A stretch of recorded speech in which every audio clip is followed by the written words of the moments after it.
Olá, bem-vindo e boa tarde a você que acompanha a programação da HIT. Chegou a hora de ficar mais atualizado com notícias do Brasil e do mundo desta segunda-feira, dia 2 de outubro.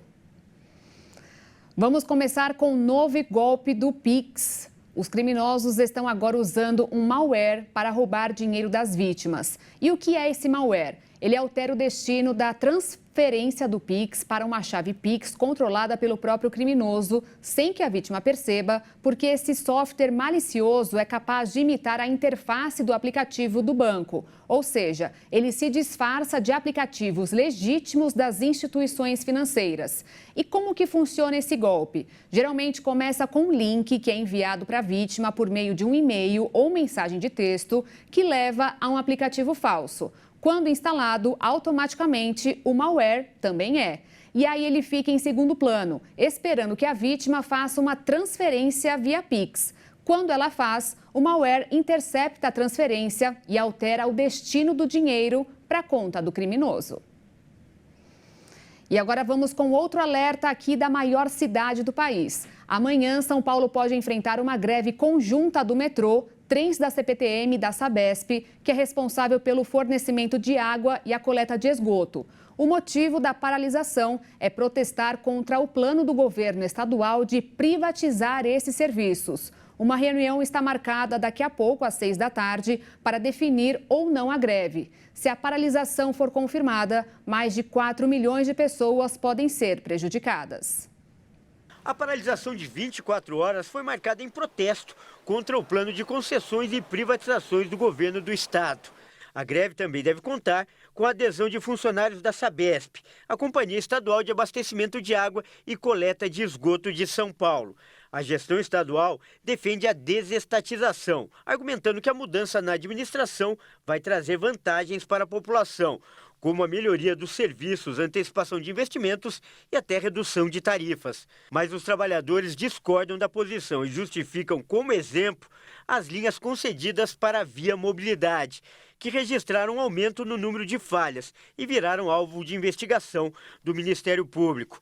No caso da Sabesp, os funcionários afirmam que a empresa tem dado bons resultados, com um lucro líquido de 743 milhões de reais. Juntos, metrô e CPTM transportam todos os dias cerca de 4 milhões e 200 mil passageiros, considerando apenas as linhas administradas pelas duas estatais e que devem ter a operação afetada pela greve. A previsão é que tanto as linhas 1 azul, 2 verde, 3 vermelha e 15 prata, que são do metrô, quanto as linhas 7 rubi, 10 turquesa, 11 coral, 12 safira e 13 jade, que são da CPTM, fiquem paradas. A Justiça determinou que os metroviários e a CPTM mantenham 100% da operação nos horários de pico e com 80% nos demais períodos, sob pena de multa de R$ 500 mil. No caso da Sabesp, a Justiça determinou a manutenção de 85% do efetivo de trabalhadores vinculados aos serviços de saneamento básico, tratamento e abastecimento de água e esgoto, sob pena de multa diária de R$ 100 mil.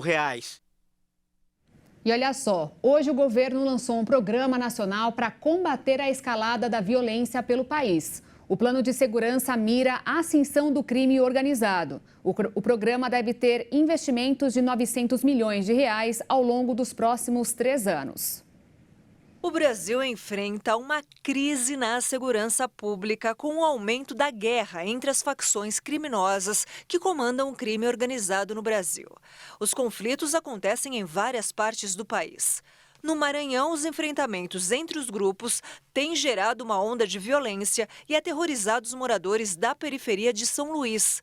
No Rio Grande do Norte, o cenário de violência do estado nos últimos anos é marcado pelos ataques contra prédios públicos, queima de veículos e tiroteios. Em São Paulo, as operações deflagradas na Baixada Santista já resultaram em dezenas de mortes. No Rio de Janeiro, as disputas territoriais entre grupos rivais vitimizam há anos crianças, adultos e idosos inocentes. E na Bahia, o número de mortos em operações policiais nas últimas semanas passa de 60. Os confrontos entre as facções continuam. Diante desse cenário de aumento do crime organizado, o governo lança um programa nacional para combater essa escalada. O objetivo é articular estratégias para que as forças federais possam atuar em convergência com a segurança pública dos estados em diversas frentes, como proteção de fronteiras, fiscalização de rodovias, portos e aeroportos, combate a organizações que dominam o sistema penitenciário e em políticas públicas voltadas às comunidades dominadas por quadrilhas do tráfico de drogas e de milícias nas grandes cidades. E aproveitando o assunto, o Brasil assumiu a presidência do Conselho de Segurança das Nações Unidas. O país vai defender importâncias das instituições para mediar conflitos. No total, o Conselho é composto por 15 países, sendo 5 com cadeiras fixas e outros 10 com posições rotativas. O Brasil assume pelo período de 1 mês a presidência rotativa do Conselho de Segurança da ONU. Desde 1948, na criação do órgão, esse é o 11º mandato brasileiro. O país é o segundo com maior número de mandatos do órgão executivo, que é o mais poderoso da Organização das Nações Unidas, atrás apenas do Japão. Na liderança, os países têm a oportunidade de propor debates, definir tópicos prioritários, resolver e mediar conflitos internacionais. Segundo o Ministério das Relações Exteriores, a paz e a igualdade de gênero estão entre os temas que serão pautados pelo Brasil. Um dos destaques na passagem do Brasil será o papel que as mulheres podem exercer nos processos de prevenção e resolução de conflitos. Os temas que devem estar na agenda do Brasil no Conselho passam pela já esperada guerra na Ucrânia, mas também as discordâncias entre o envio de missão de ajuda no Haiti e a reforma no funcionamento do Conselho da ONU.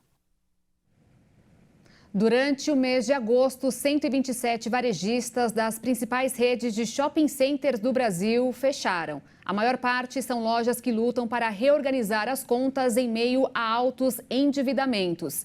A pesquisa feita por analistas do Bank of America apontou que o terceiro trimestre ficou com um saldo de 45 lojas que abaixaram as portas. O levantamento abrangeu 146 shoppings, com cerca de 28 mil lojas ao todo. De todas, a Polishop foi a empresa que mais fechou. Foram 9 só no mês de agosto. Depois aparecem Triton, Puquê, Ponto e Imaginário, com o encerramento das atividades de 5 lojas cada, em um sinal de dificuldades de varejistas dos setores de roupas e eletroeletrônicos.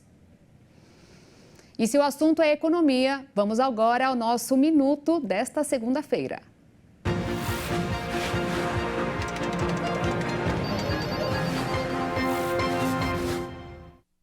O brasileiro está acostumado a ouvir que as contas públicas têm vários documentos não resolvidos e que um deles está na gaveta dos precatórios. Dívidas de ações que o governo perdeu em todas as instâncias da justiça e a única alternativa é pagar. Aí é que está o problema. O que impera é o calote, que é apresentado com vários nomes, menos agressivos aos ouvidos de quem ouve. Mas, para quem não recebe, é calote mesmo. O atual governo está tentando fazer uma manobra fiscal para pagar os atrasados que começaram no governo de Fernando Henrique Cardoso. Passou por todo mundo e piorou no governo de Jair Bolsonaro, que deu um calote com o nome da PEC dos precatórios para não ter problema com a justiça. E o Congresso aprovou. Mas as dívidas ficaram, o que também chama a atenção dos investidores internacionais, porque a administração brasileira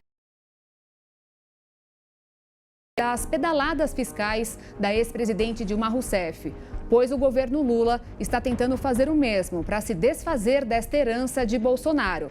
Quer um empréstimo de 95 bilhões de reais para resolver tudo. Será que vai? E para a gente encerrar, olha só, a boate que pegou fogo ontem em Múrcia, na Espanha, tinha ordem de fechamento desde o ano passado. O local era construído com material sintético, papel nas paredes, carpetes e madeira. As autoridades locais afirmaram que foram identificadas 5 das 13 vítimas do incêndio.